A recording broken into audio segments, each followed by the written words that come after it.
republic for which it stands, one nation, under God, indivisible, with liberty and justice for all. Thank you. We'll have a roll call. All right. Commissioner Bennett. Here. Commissioner Blakely. Here. Commissioner Doris is not in attendance. Vice Chair Halley. Here. Commissioner Kine. Present. Commissioner Mobley. Here. And Chairman Sykes. Present. Okay, fellow commissioners, if you'll take a look at your minutes from June 27th, 2023, please. And we'll entertain motions.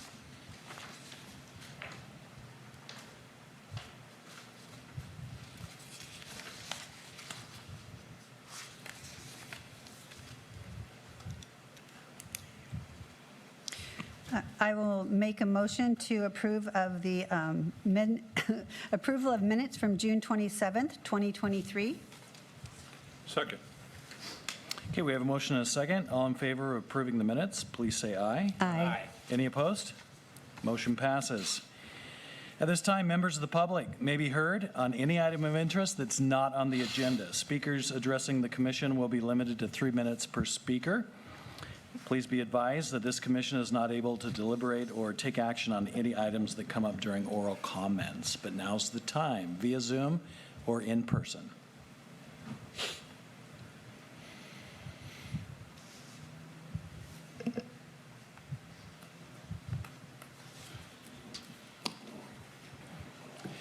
If there is nothing, do we have anything over Zoom? We do not have any attendees over Zoom. We can motion to close. Motion to close public comment. Is there a second? I will second that. All in favor of closing oral comments, please say aye. Aye. Any opposed? Okay, we're on to tonight's business, which is a public hearing to consider the approval of a major subdivision of 2 parcels, which is 1.61 acres in size, considering 9 residential parcels ranging in size from 6,014 square feet to over 14,000 square feet, and a 1.77 acre parcel remainder. We will turn it over to city staff at this time. Thank you, Commissioner Seitz. I'll be providing the staff report, and Katie has put together a PowerPoint, so we have some exhibits on there, some of which are in the staff report that we'll run through as we do the staff report. But very basically, the proposed project is a major subdivision of a 1.43 acre parcel and 8,000 square foot parcel, resulting in 9 residential parcels ranging in size from 6,000 square feet to 14,646 feet, and a 1.77 acre remainder vacant residential parcel located on Kenmar Road. This project is phase 2 of a 3-phase subdivision. The previously approved phase 1 was on December 10th, 2019. It was a minor subdivision of a 3.7 acre parcel and a remainder in a 3.7 acre parcel into 1 developed single family parcel and a remainder parcel, which was recorded in August 2021. So I'll wait for Katie to bring this up. The project is located on the south side of the Kenmar Road between Remy Court and Church Street, and there's a location map that she'll be pulling up now. So this is the APN map. You can see Ronerville Road running along the left-hand side, I guess, so that'd be the westerly side of the parcel, and Remy Court down at the southwest corner of the parcel. Let's see. The Mill Creek is located just to the south of the project site on the adjoining property. The site zoning is residential single family R16. The R16 establishes a minimum lot size of 6,000 square feet. The general plan and land use designation is residential low density with a maximum density of 6.9 units per acre. Kenmar Road is a public roadway with no current sidewalks along the parcel frontage, and frontage improvements will be required along half of Kenmar Road fronting the subject parcel, as well as some drainage improvements, and I'll run through those in a little more detail in just a moment. A couple of things with regard to natural and cultural resources. A wetland determination report was prepared in 2019 by Jay Regan, which determined that the subject parcel did not contain any areas that meet all 3 criteria for a jurisdictional wetland. Additionally, an archaeological report was prepared by Nick Angeloff, and there were no significant archaeological resources present on the site that would be affected by the project. However, the project report did recommend that inadvertent discovery protocols would be followed if anything was found. And so that's one of the conditions of the subdivision, will also be included in the improvement plans. The project is exempt from the California Environmental Quality Act under a Class 32 exemption for infill development projects. So here you can see the 3 phases of the project. So the first phase of the project is on the lower left, and you can see the separation of the existing single-family residence onto one parcel and the rest into a remainder. The top left, that's the current phase. That's the subject of the public hearing tonight, and that's the second phase of the subdivision. You can see it includes a cul-de-sac, and there are 9 parcels. So one of those 9 parcels is also the existing residents in that existing parcel. So this subdivision includes 2 separate parcels. And then the third phase, that's not up, but there's an anticipated third phase where you can see a second cul-de-sac with 8 parcels would be developed in the future. And so the parcel, again, the parcel sizes range from just over 6,000 feet to a little over 11 to almost 12,000 square feet in phase 2. Next slide. So this is a copy of the tentative map. Hopefully you can see that. There should be a copy in your staff report as well. One of the things that this shows, one of the main features would be a roadway in a cul-de-sac with a 40-foot diameter, and you can see that kind of running from the bottom to the top of the page, and you see the grayed out portion of Kenmar Road, which would be roadway frontage improvements, which would include paving, sidewalk, curb, and gutter that would go along the frontage of the subdivision. The road width within the subdivision would be 50 feet measured from the back of the curb to sidewalk. As I said, the cul-de-sac would have a minimum radius of 40 feet from the face of the curb, feet to the face of the curb at the dead end of that cul-de-sac. Again, frontage improvements along Kenmar will include paving half of Kenmar right-of-way as shown on the tentative map, and also curb, gutter, and sidewalk. There will be a requirement for fire hydrants to be installed within every 500 feet in residential areas and 300 feet within commercial. There's no commercial here, and those will be subject to the final approval by the Fortuna Volunteer Fire Protection District. And then one other notable piece is there will be drainage culverts that will be installed along Kenmar Road, and the existing culverts and drainage ditches will be replaced, and they will connect to the existing drainage inlet near the intersection of Kenmar Road and Remy Court. And so those will be, the improvements for those will be included in the improvement plans and required for the completion of the subdivision. So with that, the required findings are included in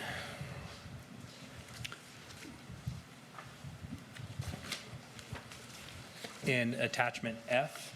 And so the Planning Commission must, the project-specific findings are described in attachment F to the resolution and demonstrate the project's conformance with city standards, subdivision map act, general plan, and public health and safety, and are adopted by reference to the resolution for the tentative map. So with that, again, staff's recommended action is to adopt resolution P-2023-3104, resolution of the Planning Commission of the City of Fortuna to recommend that the council approve the subdivision of 2 parcels, 1.61 acres in size, consisting of 9 residential parcels ranging from 6,014 square feet to 12,383 square feet, and a 1.77 acre remainder parcel. So with that, we'd be happy to answer any other questions if you have them. Brian? Looking this over, I didn't see what the required off-street parking was for each parcel. Do you have that information? Since there's no parking allowed in the end of the cul-de-sac, I assume that all vehicles assigned to those units would need to be parked off-street. Yeah, and so I think there is on-street parking. It's a 50-foot right-of-way, so there would be room for parking on there. And you're asking specifically about the cul-de-sac? Yeah, on the leg coming in, there's parking, but it appeared that there was no parking allowed in the radius of the cul-de-sac end. Right, and I believe that's for the turn radius. Do you know the answer to that, Katie? as far as the fire department is concerned, they did say if it was less than the minimum radius, then they would want the cul-de-sac painted red, so that there wouldn't, the cul-de-sac section itself, there would not be parking. All of our residential building permits do require a minimum of 2 parking spaces that are 2 off-street parking. Thank you. So there would be parking then on the cul-de-sac if it, because it meets the minimum As long as diameters. they maintain that recommended radius, if it goes down, then it would be red. Okay. Okay, other questions from commissioners? I'm looking on page 6 at our packet tonight, which is the recommended course of action as we head toward opening it up for public comment. But first, fellow commissioners, if you have questions for staff. Seeing none, we're going to open this up for public comment in person as well as in Zoom. And if there's any public comment, we will receive it at this time. Good evening. I've attended many meetings, but you are all new, and I am old. Tina Christensen, this is part of the property that we purchased for my son years ago, and we are now just getting, after the pandemic and everything, just getting to the stages of developing it. We're working with Abe Folkart. He will be building all of the houses, and we all know he has a great reputation in Fortuna and does a beautiful house. So if you have any questions of me, we brought it in phases because that's the way probably most developers are going to have to develop in today's world. I'm here kind of as an advocate. I sit on the board of directors for HAR, Humboldt Association of Realtors, and I will say your staff did a wonderful job on working on this. They've communicated well. Your outside staff, I think it's better to always deal within the city and not deal with outside staff.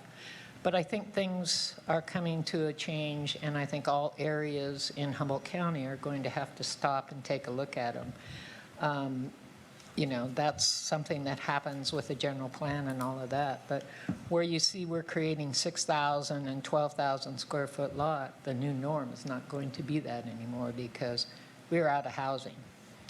We are definitely in a decline in Humboldt County alone. We have like 300 houses on the market, and that just does not complete our inventory. With Cal Poly coming in, what we're seeing is a lot of our lower housing stock is going for student housing. Parents are buying them. So that takes our first-time home buyers, and it really creates a problem for them. So as a city and as a resident of that city, I remember a group that came together, and it was with the builders and some of the engineers and things like that I think Merritt kind of put together. And it would be nice to see something like that come together again. I sat on it, and I found everything to be very informational, and I think it's a course that you are going to have to take to create housing here. And you have the most available land in Humboldt County, and you're going to be pressed to use that land. So, the houses we sell down here are all newer stock than, what is sold in most other areas. So, again, if you have any questions of my development, I'd be happy to answer. If you have any questions of the man who's going to be taking over is Abe. So, glad to answer anything if you have anything. Thank you. Thank you. Any further public comment in person or in Zoom? Motion to close public comment. Okay, we have a motion to close. Is there a second? We second that motion. Okay. Second. And perfect. We can just close that without a vote, correct, Katie? Well, if you have a motion in a second, you Okay. All in favor of closing public comment, please say aye. Aye. Any opposed? Thank you. We will entertain a motion at this time. May I respond to Tina? Yes, of course. I'm very appreciative of what you said. I do believe we need more housing also, I walk that, and it's kind of dilapidated, so it's going to look lovely, just having it built and not just, so thank you. That's what I wanted to say. No, no, no, no, no, ma'am.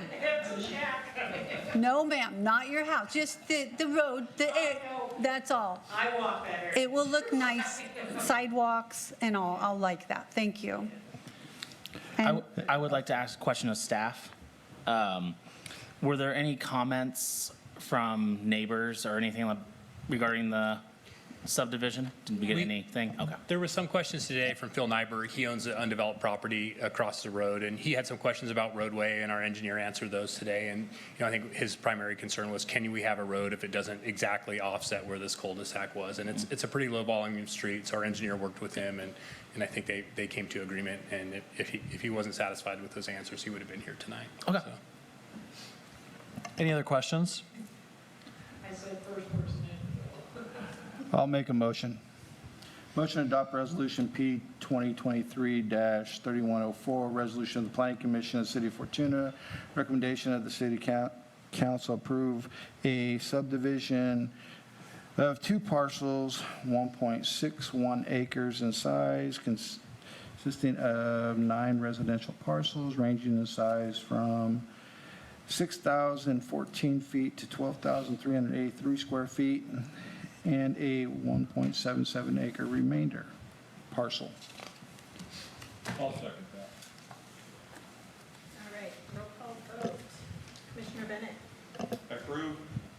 Commissioner Blakely? Yes. Vice Chair Howley? yes. Commissioner Kine? Yes. Commissioner Mobley? Yes. And Chairman Sites. Yes. Thank you. That resolution and motion passes. At this time, we're going to have Planning Commission staff communication. Yeah, not much to report. I'll just say we still have a recruitment for a community development director, and in the meantime, we'll be continuing to use contract staff.